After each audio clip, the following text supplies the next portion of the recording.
When certain politicians and the media use the term muscular liberalism, that's just another word for racism and Islamophobia. This stance on Islam has led them into primary schools to ascertain why young girls wear the hijab, as it could be interpreted as a sexualization of these young girls. I say shame on Ofsted for victimizing young girls, for choosing to wear religious articles of clothing. There is no such measure made for other religions or other articles of religious wear.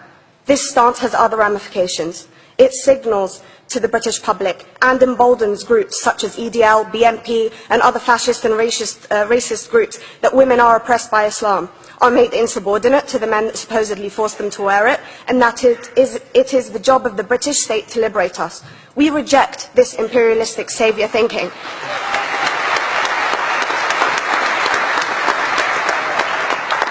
And I am here to state for all people who choose to practice their beliefs openly that we are not oppressed by our faith. Islam is not one homogeneous block. There are Muslim women who do not wear the hijab, and that is their interpretation of their faith. The Quran beautifully states, "La ikraha fid din," which translates to, "There is no compulsion in religion." My faith has given me the right to choose 1,400 years before the Universal Declaration of Human Rights told me I could. A fun fact for you, conference. My dad didn't want me to wear the hijab. I chose to. Those of faith, thank you. Those of faith should have the right to choose to wear their articles of faith. Sikhs wearing the turban, Jews wearing the kippah, or Christians wearing the crucifix. Practicing my right to freedom of expression through the hijab empowers me and other women like me to know that we are able to make decisions for ourselves. Through the hijab, women like me feel empowered to overcome the social expectations of sexualization that is relevant and has currently resulted in many cases of anxiety and worse. I can speak for myself and others like me. At school, I was able to focus more on the thoughts that were running through my mind than how good I looked to the world. The NUT has supported a woman's right to choose when it comes to pregnancy. I want conference to support my right to wear the hijab.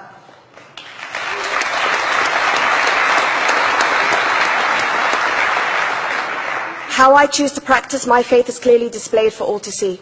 This makes me the target of hate crime. The level of racist attacks on Muslim women is disproportionate to any other oppressed group in British society because we are an easy target.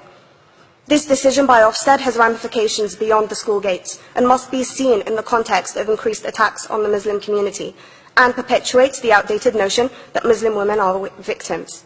I was on a trip last year to Hampton Court with my Year 7s, where a man felt comfortable to call me a terrorist. As a Muslim woman, I'm not a victim, so I challenged him. He denied it. I'm sure you've heard of the Punish a Muslim Day. It's been spoken about a few times already this morning. And as a Muslim, I'm actually quite optimistic.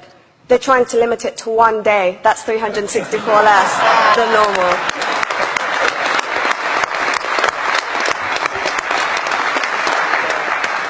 But let's be clear, conference. Islamophobia and other forms of racism affects non-Muslims too.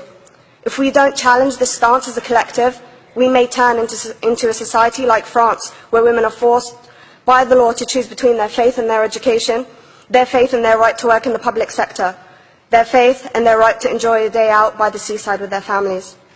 I want to end by stating that I came to this country as an 8-year-old refugee. We are Palestinians, forced out of our land in 1948. We lived in third world conditions, similar to those in Calais for 60 years.